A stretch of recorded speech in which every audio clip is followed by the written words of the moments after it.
स्वागत करता हूं आप सभी को आपके अपने YouTube channel break free GK में। आज के वीडियो में हम लोग जानेंगे जवाहर नवोदय विद्यालय समिति के बारे में। अगर आप स्टूडेंट हैं और 4-5 क्लास में पढ़ाई करते हैं या फिर आप अभिभावक हैं और आपके बच्चे 4-5 क्लास में पढ़ाई करते हैं और आप उनका एडमिशन क्लास 6 में जवाहर नवोदय विद्यालय में करवाना चाहते हैं, तो आप इस वीडियो को शुरू से लास्ट तक जरूर देखिएगा। इस वीडियो में आपको जानकारी मिलेगी कि जवाहर नवोदय विद्यालय क्या होता है, साथ ही क्लास 6 में एडमिशन के लिए जवाहर नवोदय विद्यालय में क्या प्रोसेस होती है, क्या प्रक्रिया होती है। तो चलो शुरू करते हैं। जवाहर नवोदय विद्यालय चयन परीक्षा 2023 आप देख सकते हैं। जो भी बच्चे इस साल 2023 में जवाहर नवोदय विद्यालय के एंट्रेंस एग्जाम देने वाले हैं, उन सभी बच्चों का एग्जाम जो है 29 अप्रैल को होने जा रहा है। तो सबसे पहले 29 अप्रैल को देने वाले उन सभी विद्यार्थियों के लिए हमारे YouTube family break free GK की तरफ से बहुत बहुत बधाइयाँ कि आपका एग्ज़ाम अच्छी तरफ से आए और आप एग्ज़ाम को फोड़ दें और आपका सपना पूरा हो जाए जवाहर नवोदय विद्यालय में प्रवेश पाने का। साथ ही वैसे विद्यार्थी जो अगले साल अप्लाई करने के लिए एलिजिबल हो रहे हैं, उन सभी विद्यार्थियों को मैं सलाह देना चाहता हूं कि आप लोग अभी से तैयारी में लग जाएं, क्योंकि आपकी तैयारी जितनी अधिक मजबूत होगी उतनी ही अधिक संभावना होगी जवाहर नवोदय विद्यालय में प्रवेश पाने की। जवाहर नवोदय विद्यालय जो है यह शिक्षा मंत्रालय के अधीन एक स्वायत्त संगठन है और स्कूल शिक्षा और साक्षरता विभाग से संबंधित है। यह भारत सरकार के अधीन है। नवोदय विद्यालय के बारे में महत्वपूर्ण जानकारी होना बहुत ही जरूरी है। कई बार जवाहर नवोदय विद्यालय को लेकर बच्चे तथा गार्जियन यानी कि अभिभावक के मन में कई सारे सवाल आते हैं, जैसे विद्यालय क्या होता है, यानी कि नवोदय विद्यालय क्या होता है, नवोदय विद्यालय कहाँ है, नवोदय विद्यालय में प्रवेश कौन सी कक्षा में मिलती है, नवोदय विद्यालय में एडमिशन कैसे किया जाता है, नवोदय विद्यालय में कौन प्रवेश पा सकते हैं, नवोदय विद्यालय में क्या क्या सुविधा मिलती है। और सबसे बड़ी जानकारी यह होती है कि नवोदय विद्यालय जो है यह सरकारी है या प्राइवेट है। तो मैं बता दूं कि नवोदय विद्यालय जो है यह पूरी तरह से सरकारी है, और अगर सरकारी है तो इसमें फ़ीस क्या लिया जाता है, इन सभी के बारे में हम लोग इस वीडियो में विस्तार से डिस्कस करने वाले हैं। तो वीडियो में शुरू से लास्ट तक बने रहिएगा। थोड़ा सा हम लोग परिचय जान लेते हैं जवाहर नवोदय विद्यालय के बारे में। जवाहर नवोदय विद्यालय जो है यह राष्ट्रीय शिक्षा नीति 1986 के अनुसार भारत सरकार ने जवाहर नवोदय विद्यालय JNV प्रारंभ किए थे, और जवाहर नवोदय विद्यालय 27 राज्यों और 8 संघ शासित क्षेत्रों में संचालित है। ये शैक्षणिक आवासीय विद्यालय भारत सरकार द्वारा प्रशासित एवं पूर्ण वित्तीय सहायता प्राप्त एक स्वायत्त संगठन नवोदय विद्यालय समिति के माध्यम से संचालित है।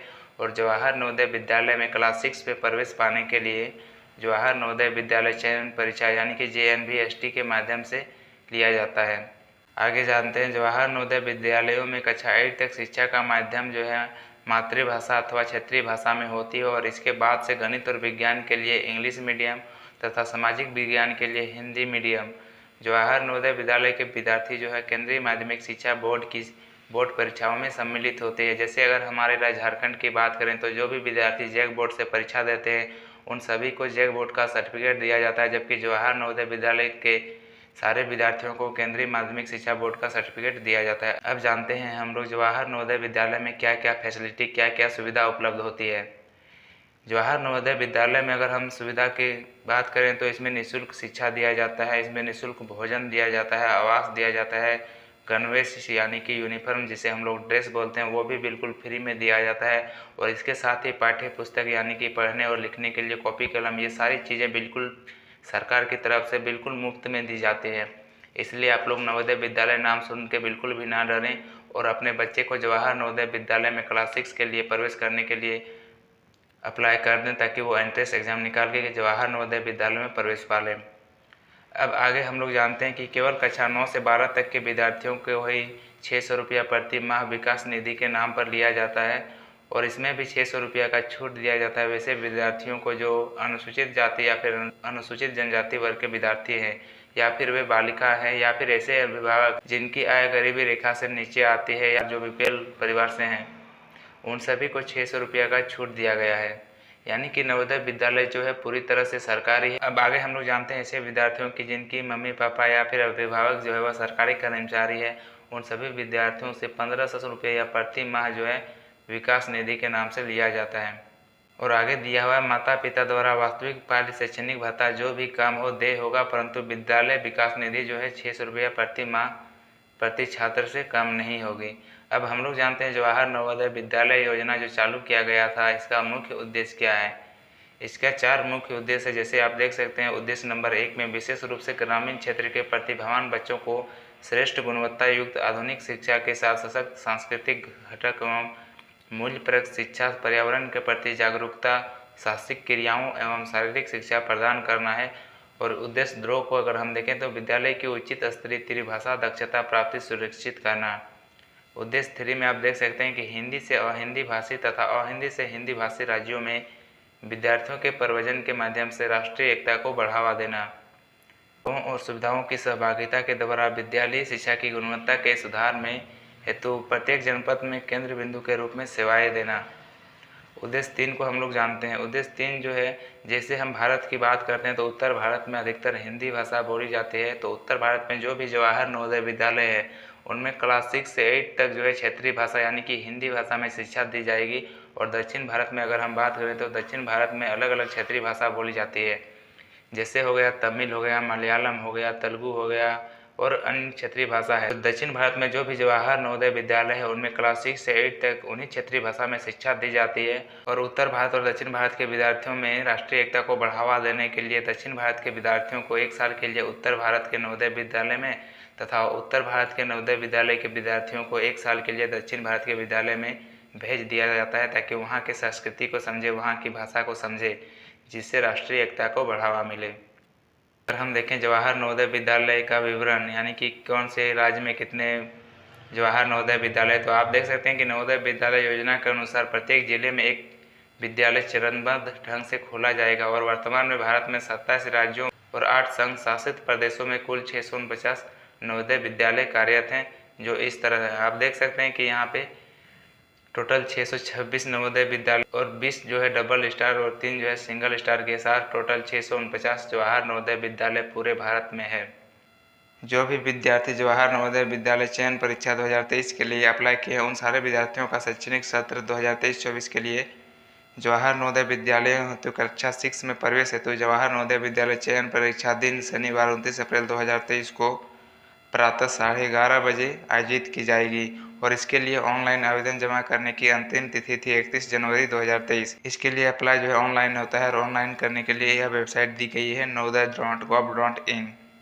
नवोदय विद्यालय में प्रवेश पाने के लिए क्या पात्रता होनी चाहिए, इसको भी जान लेते हैं। नवोदय विद्यालय यानी कि केवल संबंधित जिले के वास्तविक निवासी उम्मीदवार, जहां उम्मीदवार जो है जवाहर नवोदय विद्यालय स्थापित है, प्रवेश के लिए आवेदन करने के पात्र हैं। यानी कि जो विद्यार्थी अप्लाई करना चाहते हैं वो विद्यार्थी जिस राज्य में यानी कि जिस जिला में अस्थायी निवासी हैं उसी जिले के जवाहर नवोदय विद्यालय में प्रवेश के लिए अप्लाई कर सकते हैं, अदर जिला में अप्लाई नहीं कर सकते हैं। इसके लिए उम्र सीमा भी दी गई है। उम्र सीमा के अगर अंतर्गत आते हैं तो अप्लाई कर सकते हैं। और इसमें अलग अलग जनजातियों के लिए आरक्षण की सुविधा भी दी गई है, जिसमें शहरी क्षेत्रों के लिए अलग आरक्षण व्यवस्था है और ग्रामीण क्षेत्रों के लिए अलग आरक्षण व्यवस्था है। ग्रामीण क्षेत्रों के लिए अधिक ही आरक्षण व्यवस्था है, ताकि ग्रामीण क्षेत्र के अधिक विद्यार्थी जवाहर नवोदय विद्यालय में प्रवेश पा सके। जवाहर नवोदय विद्यालय के प्रवेश परीक्षा को पास करने के बाद जवाहर नवोदय विद्यालय में प्रवेश के समय वहाँ के टीचर को यानी कि वहाँ के अधिकारियों को कुछ जरूरी दस्तावेज यानी कि सर्टिफिकेट दिखाने पड़ते हैं। और वो सर्टिफिकेट होता है जन्म तिथि प्रमाण पत्र और नवोदय विद्यालय समिति की शर्तों के अनुसार योग्यता प्रमाण पत्र। और तीसरा है ग्रामीण क्षेत्र के अंतर्गत प्रवेश पाने वाले अभ्यर्थियों के लिए उनके माता पिता को सक्षम प्राधिकारी से इस आशय का एक प्रमाण पत्र भी प्रस्तुत करना होगा कि उसका बच्चा जो है कक्षा 3, 4 व 5 में ग्रामीण क्षेत्र में स्थित संस्थान या स्कूल में शिक्षा ग्रहण किया था। चौथा है निवास प्रमाण पत्र, जो उसी जिले से संबंधित होना चाहिए जिस नवोदय विद्यालय में एडमिशन पाना चाहते हो। इसके बाद छठा दिया हुआ अस्थायी रूप से चयनित उम्मीदवार को आवास, भोजन, गणवेश यानी कि ड्रेस और पाठ्यपुस्तक। नवोदय विद्यालय योजना के तहत अन्य लाभ के लिए आधार अधिनियम 2016 की धारा 7 के अनुसार आधार की प्रति जो है जमा करनी होगी, यानी कि आधार कार्ड का जेरॉक्स। इसके बाद छठी में आप देख सकते हैं कि अध्ययन विवरण के संबंध में विद्यालय के प्रधानाध्यापक का प्रमाण पत्र और 7वीं में चिकित्सा प्रमाण पत्र यानी कि मेडिकल सर्टिफिकेट, 8वीं में प्रवचन के लिए शपथ पत्र और 9वीं में दिव्यांगता प्रमाण पत्र यानी कि अगर आपके पास विकलांग सर्टिफिकेट है तो आप जमा कर सकते हैं। और 10 में है शहरी समुदाय प्रमाण पत्र यानी कि जाति प्रमाण पत्र, यदि आप अनुसूचित जाति या अनुसूचित जनजाति से हैं। अगर कोई BC1 और BC2 कैटेगरी से बिलोंग करते हैं तो उसके लिए BC1 और BC2 का सर्टिफिकेट होना चाहिए।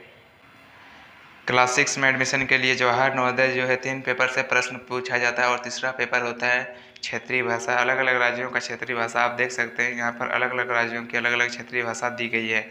आप जिस क्षेत्रीय भाषा का चयन करेंगे उसी क्षेत्रीय भाषा से आपको प्रश्न पूछा जाएगा। आप देख सकते हैं यहाँ पर अलग अलग राज्यों की अलग अलग क्षेत्रीय भाषा है। अब हम लोग जानते हैं कि क्लास 6 में एडमिशन के लिए इसका सिलेबस क्या होता है, यानी कि कौन से सिलेबस से इसमें एग्ज़ाम लिया जाता है। अब जानते हैं इस परीक्षा का सिलेबस क्या होता है। यह परीक्षा की अवधि जो है 2 घंटे की होती है और इसका प्रारंभ होता है 11:30 बजे और ख़त्म होती है 1:30 बजे। और इसमें 3 पेपर से प्रश्न पूछा जाता है और प्रश्नों की कुल संख्या 80 होती है और पूर्णांक 100 होता है। यहाँ पे आप देख सकते हैं कि 3 पेपर होता है। पहला पेपर मानसिक योग्यता परीक्षा जिसको रीजनिंग बोलते हैं, यानी कि मेंटल एबिलिटी। दूसरा पेपर होता है अंकगणित। तीसरा पेपर होता है भाषा परीक्षा यानी कि लैंग्वेज। रीजनिंग में टोटल 80 प्रश्न पूछे जाते हैं, 50 अंक के, 60 मिनट टाइम दिया जाता है। अंकगणित में टोटल 20 प्रश्न होते हैं, 25 अंक के, 30 मिनट टाइम दिया जाता है। और लैंग्वेज में 20 प्रश्न होते हैं, 25 अंक के, इसमें भी 30 मिनट टाइम दिया जाता है। और इस तरह टोटल 80 प्रश्न होते हैं और 100 नंबर के। इसको सॉल्व करने के लिए 2 घंटे का टाइम दिया जाता है।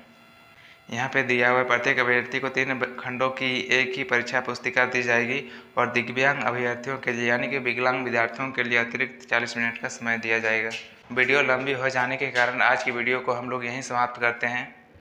अगर वीडियो अच्छी लगी तो वीडियो को लाइक करें, कमेंट करें, अपने दोस्तों के साथ शेयर करें। और आप जवाहर नवोदय विद्यालय में क्लास 6 में अगले साल प्रवेश करना चाहते हैं तो इसी साल हमारे चैनल को सब्सक्राइब कर लें और हमारे चैनल के साथ जुड़े रहें। यहाँ पर आपको जवाहर नवोदय विद्यालय से संबंधित सारे कंटेंट मिलते रहेंगे जो आपको एग्ज़ाम में पूछे जाएंगे। तो मिलते हैं नेक्स्ट वीडियो में, तब तक के लिए थैंक यू।